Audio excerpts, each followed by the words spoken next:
Vision Fund аппликейшнаас хэрхэн зээл авах вэ? Зээл хэсэг рүү нэвтэрч зээлийн төрлөө сонгоно. Хамгийн ихэнд бид цалингийн зээл нь барьцаагүй бөгөөд 100% онлайнаар шийдэгддэг. Нийгмийн даатгалд хүлдэг, харилцагч нартай зориулсан бүтээгдэхүүн юм аа. Харин бизнесийн зээл, автомашин барьцаалсан зээл, үл хөдлөх барьцаалсан зээлийн бүтээгдэхүүнүүдээр таны зээлийн хүсэлтийг аппликейшнаараа хүлээн авах бөгөөд манай ажилтнууд тантай холбогдож зээлийн үнэлгээ хийхийг анхааруулж байна. Та зээлийн төрлөө сонгосны дараа аппликейшн дээр банк системээр нэвтэрч баталгаажуулалт хийх шаардлагатай. Энэ удаа банк систем рүү банкны эрхээр нэвтэрч байна. Банк руугаа ордог нууц зүгөө хийсний дараа нэвтрэх товчийг дарна.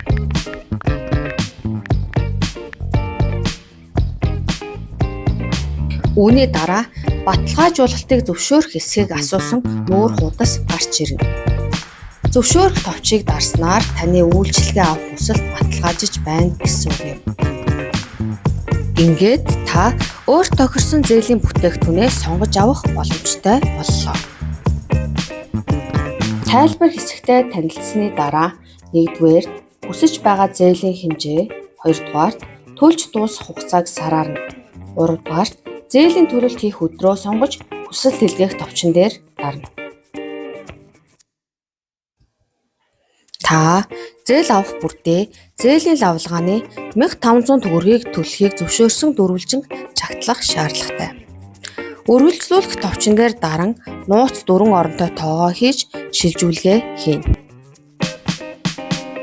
Энэ алхмын дараа таны зээлийн үнэлгээ хийгдэнэ. Зээлийн үнэлгээ нь 5 минутанд хийгдэж дуусах болно. Зээлийн үнэлгээ зөвшөөрөгдсөн тохиолдолд та зээлийн гэрээ хийх шаардлагатай бөгөөд зээлийн гэрээний нөхцөлтөд танилцаж дөрвөлжинг чагталж гэрээ хийх товчон дээр дарна. Ингээд таны данс хүссэн мөнгөн дүнгээр тань цэнэглэгдлээ. Зээл цэнэглэгдсэн данс руу нэвтрвэл эргэн төлөх дүн өдөр цэс байх болно. Та энэхүү цэс рүү нэвтэрснээр сар бүрийн эргэн төлөлтөө QR код ашиглан төлөх боломжтой. Зөвхөн QR гэхгүй өөрийн Vision Fund хэвтвчнээсээ эргэн төлөлтөө хийж бас болно. Зээлийн дэлгэрэнгүй хэсэг рүү орж авсан зээлтэйгээ холбоотой бүх нарийн мэдээлэл харах боломжтой. Та хуулга хуваар хэсэг рүү орж хуулгаа харах боломжтой. Мөн хуваар хэсэг рүү орж зээлийн төлөлт дуусах хүртэлх бүх хуваар төлөлтөө хугацаа үлдэгдэлтэй нь харж болно. Та бүхэнд баярлалаа.